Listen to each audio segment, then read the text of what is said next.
Who's that? Commander Claw. Who's bad? Commander Claw. Well, welcome back to Commander Claw. If you don't know who I am, I'm Commander Claw. I do EDH deck techs and bring a little bit of philosophy to your commanders and your deck building prowess. That's right, prowess is a mechanic, but we're not talking about prowess here. We're going to be talking about Chishiro, the Shattered Blade, and how to win with him by using the recommended aura enchantments from EDHREC. Right. You're here because you like this commander, maybe because he's a samurai, maybe because he's a snake with a blade.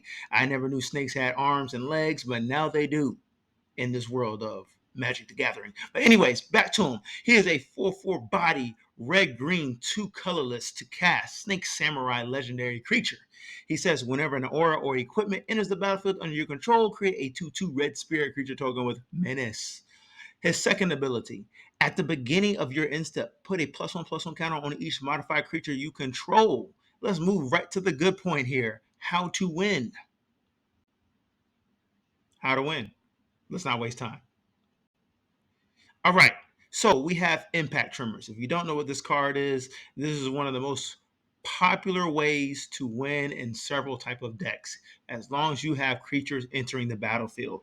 It is a 2 mana enchantment that says whenever a creature enters the battlefield under your control, it deals 1 damage to each opponent. So you're like, how in the world are we going to cast enough, actually have enough creatures entering the battlefield to do damage with Chisori? Well, it may not be enough, but it's going to be a lot.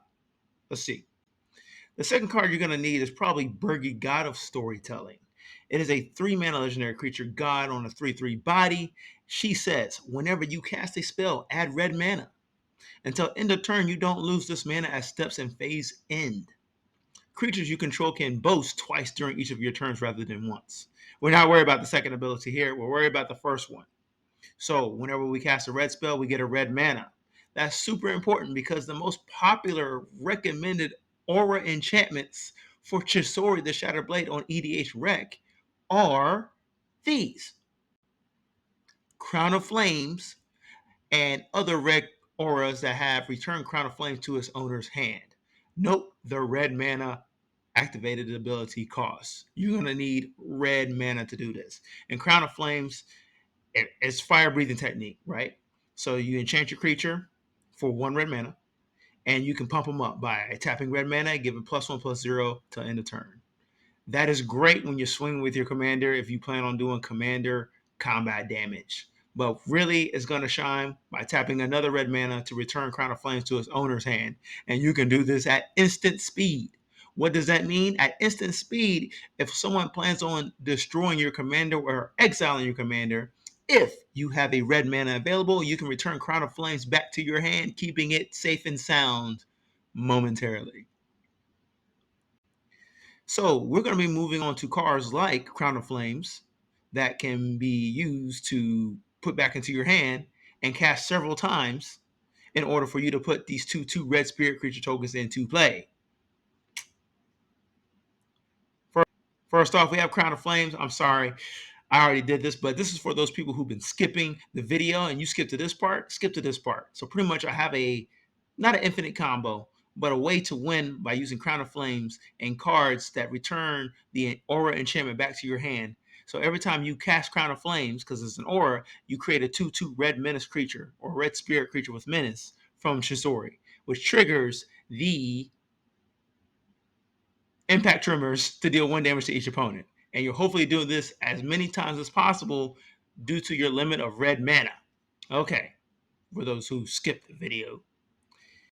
All right, get to fire breathing. It's the same card, except for this one has flash. It's cool if you're trying to win with combat damage. I'm not going to talk about this much, but it's another option besides Crown of Flames to do a combo with your impact trimmers and Bergie on the battlefield here. Okay, so I have Whip Silk here. It requires green mana, right? It's 1 green. Chant creature may block as though it had flying. Tap a green, return Whip Silk to its owner's hand. This is another good card to utilize to put more 2/2 spirit creature tokens with menace on the battlefield. Now, I will say this. Use this to your ability to build a wall, a defensive wall, offensive wall, or just to go wide with Chisori. This is your option here. So you're just limited to the amount of green mana you have. If you got 3, you can put out 3 2/2s and have this card go back to your hand. Why I'm saying cards that go back to your hand are important, because there are mana rituals that you can capitalize because you have cards in your hand. Mana rituals. Welcome to this portion. This is super important because sometimes you may not have enough mana, or you're trying to get to a certain mana amount to throw down a series of 2/2 spirit creature tokens with menace using your aura enchantments that can return back to your hand. You hear me here? They return back to your hand. So use mana rituals to your advantage. First one we have is Inner Fire for 4 mana, 3 colors and a red. Add sorcerer speed. Add 3 red mana, add red mana to your mana pool for each card in your hand.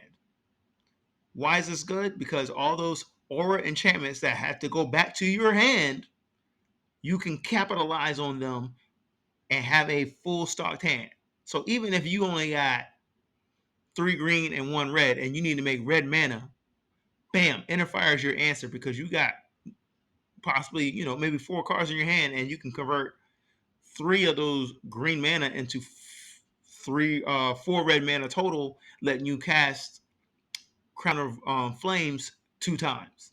That's 2 2/2s. Possibly here. Possibly. Next up, I love this card. It's actually from the Kaldheim set. Open the Omen Pass for 3 red mana at instant speed. It's going to have lots of versatility for you. Okay, first one. Choose one. Add 2 mana of any one color and 2 mana of any other color. Spend this mana only to cast creature or enchantment spells. Aura enchantments are enchantment spells, so don't get that twisted. So this 3 CMC instant spell creates a total of 4 mana. Unfortunately, you only can choose red or green, but that's okay, because there's going to be scenarios where you have Whip Silk and Crown of Flames, and you can return Whip Silk back to your hand and Crown of Flames back to your hand, and you good. You good. Second ability, creatures you control get +1/+0 until end of turn. I would like to think this scenario is when you're attacking wide with Chisori and those 2/2 creatures with menace. You're buffing them. It could be game winning. I don't know. But menace, do not underestimate the ability of menace, because that means your opponent has to have 2 blockers to block 1 creature. Moving on. To be honest with you, I'm going to be straight up for you. I'm trying to do the math to figure out if this can go infinite with Chisori and Crown of Flames. I don't know how many counters it will need. So let me explain the card. Runaway Steamkin for 2 mana. It's a 1/1 creature elemental. It says, whenever you cast a red spell, if Runaway Steamkin has fewer than 3 +1/+1 counters on it, put a +1/+1 counter on Runaway Steamkin. Next ability. Remove 3 +1/+1 counters from Runaway Steamkin. Add 3 red mana. Now, going back to our Crown of Flames, get 2 fire breathing. This is great. So for every 2 red mana, you get to drop in the enchantment and put it back in your hand. So if you played this early on and you played enough red spells for it to already have 3 counters on him, for you to remove 3 counters to add 3 mana, you're ahead of the game. Yes, that's what I want to say. I think it's a good early card to use to play to get you creatures on the battlefield and take advantage. Don't underestimate the ability of impact triggers. If you only put out 2 creatures, that's only 2 damage. But if you can put out 4, okay, that's 4 damage. You put out 6, okay. As the game goes on, players' life totals are weak, are low. So don't underestimate. Okay, so this segment is for cards that are aura enchantments that do the same thing like Crown of Flames or Get Too Fire Breathing, but they have a different scenario for them to return to your hand. So we have Fiery Mantle for colorless and a red. It's in an aura that says when Fiery Mantle is put into a graveyard from play, return Fiery Mantle to its owner's hand. Tap a red, enchanted creature gets +1/+0. Perfect. So if your commander gets destroyed or another creature that you are swinging out and attacking with gets removed, hey, this goes to your graveyard, bam, bounces back to your hand, adding to your cards for your mana ritual Inner Fire. Remember that. Remember that. It's a method to the chaos, y'all. Next up, we got Aspect of the Mongoose. For colorless and a green, enchantment aura, enchant creature. Enchanted creature can't be the target of spells or abilities. That's including your abilities, owner.